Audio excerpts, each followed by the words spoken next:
It started on a Sunday evening, the kind where time feels suspended, like the world forgot to move forward. Rain tapped softly against the windows, and I was folding laundry that didn't feel like mine anymore. Her sweater was still warm from the dryer. I caught myself holding it longer than necessary, like heat could preserve something already gone. My phone buzzed on the counter. One message. Short, clean, surgical. I've been thinking a lot. I need something different. I'm sorry. No explanation. No discussion. No goodbye that felt earned. I didn't reply. I sat on the floor instead, back against the cabinet, staring at a crack in the wall we always joked looked like a lightning bolt. Funny how even jokes outlive people. She left the next morning while I was at work. Took her books, her plants, the mug I bought her in Lisbon. Left the cheap couch, the unpaid bills, and the future we used to plan like it was guaranteed. For weeks, I functioned like a ghost. I showed up. I nodded. I answered emails with sentences that sounded human enough. At night,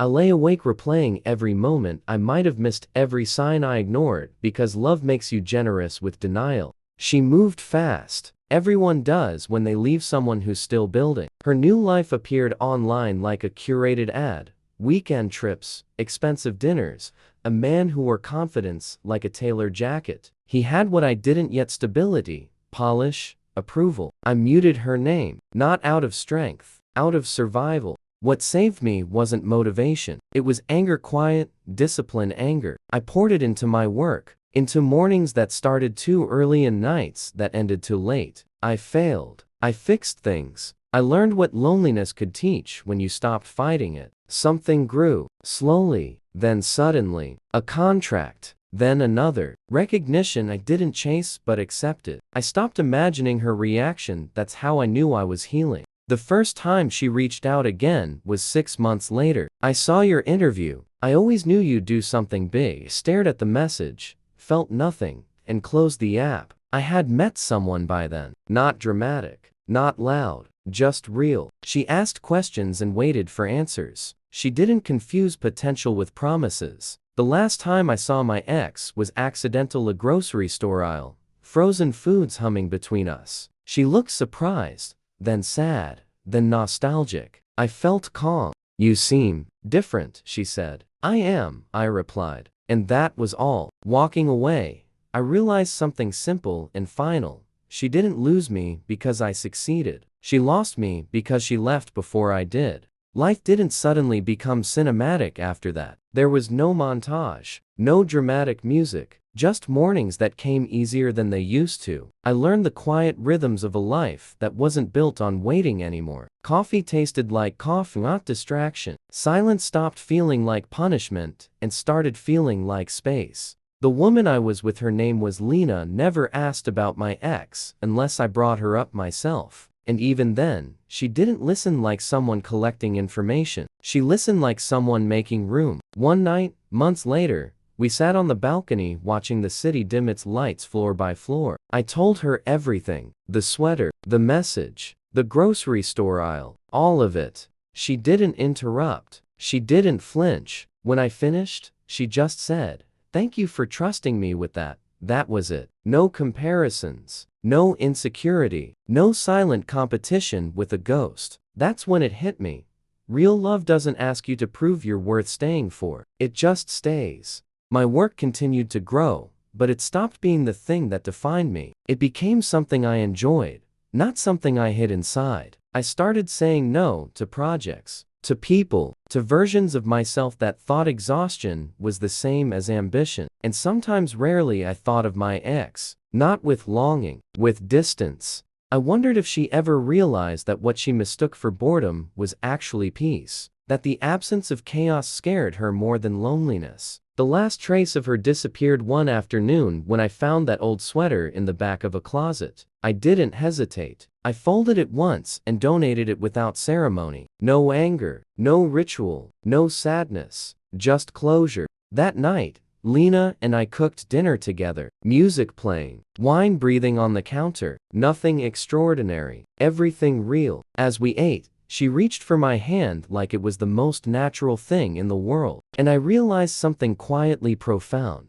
I didn't win because someone came back. I didn't win because I became impressive. I won because I stopped building my life around the idea that someone might leave. And once you do that, no one ever truly has the power to abandon you again. Time did what it always does when you stop chasing it. It passed quietly, without asking permission. The seasons changed without announcing themselves. Summer arrived, then faded. The city grew louder, then softer again. And somewhere between ordinary days and unremarkable nights, my life settled into something steady. Lena and I never made promises. We didn't talk about forever like it was a contract. We talked about next week, about which groceries we were forgetting to buy, about whether the plants on the balcony needed more sun or less attention. And somehow, that felt safer than every grand plan I ever made before. One afternoon, while sorting through old files for taxes, I found a draft email I had written years ago. It was addressed to my ex, never sent. A long explanation, a defense, a plea dressed up as logic. I read it once, then deleted it. Not because it was embarrassing, but because it belonged to someone who thought being understood was the same as being loved.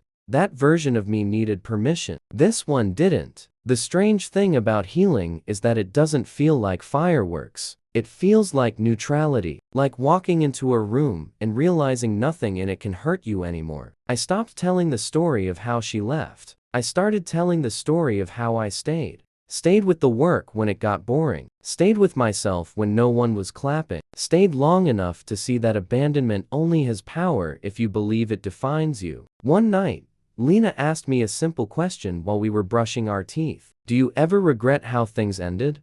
I thought about it longer than expected. If she hadn't left, I finally said, I wouldn't have learned how much peace I was willing to protect. She smiled, foam still at the corner of her mouth, and nodded like that answer made sense. Months later, we moved to a quieter place near the edge of the city. Nothing fancy, wide windows, trees that changed color honestly, a kitchen where conversations happened without effort. On the first morning there, I woke up early out of habit, old anxiety still shedding its skin. I lay there listening to Lena breathe beside me, slow and unafraid. And for the first time in years, I didn't feel the urge to check my phone. No messages to brace for, no absence to decode, just presence. That's when I understood the final truth. Closure isn't something someone gives you. It's something you build when you stop waiting for permission to be at peace. I didn't forgive her out loud. I didn't need to. I released the story, and in the quiet that followed,